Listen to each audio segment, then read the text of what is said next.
Hey, I want to talk to you a little bit about can lights, also called recess lights. Here's an example of one right here. There's two types of can lights. They're going to be remodeled can lights where they go in and then they actually grab the sheetrock. These here are new construction can lights. You got two joists running down through here like this.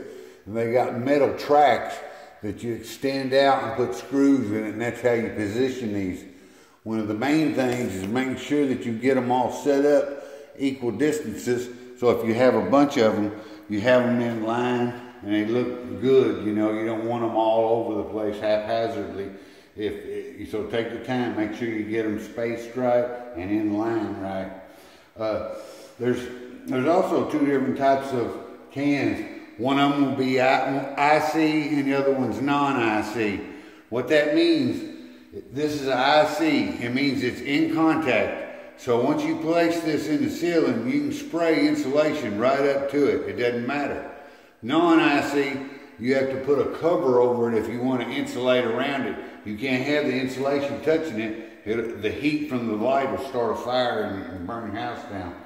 So you want to make sure that you get IC lights.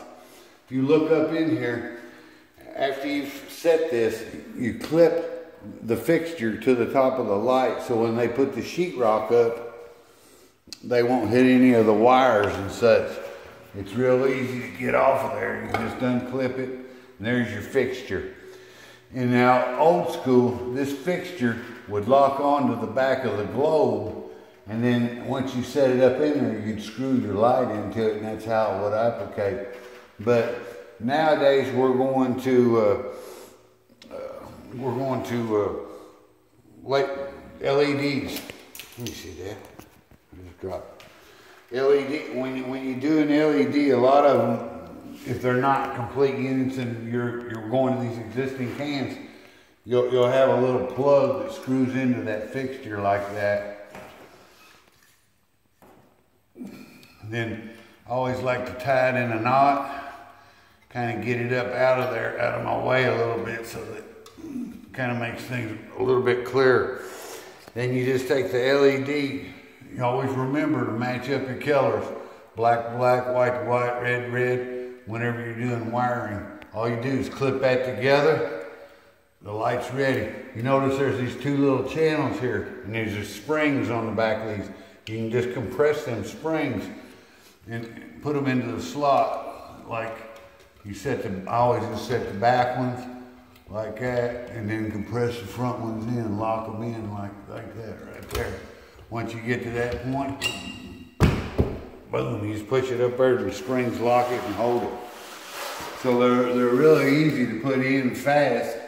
And just remember, either it's remodeling or new construction, or you're gonna, and they also have to concern yourself with IC and non-IC. One of the things, watch how bright they are though. They really throw out a lot of light.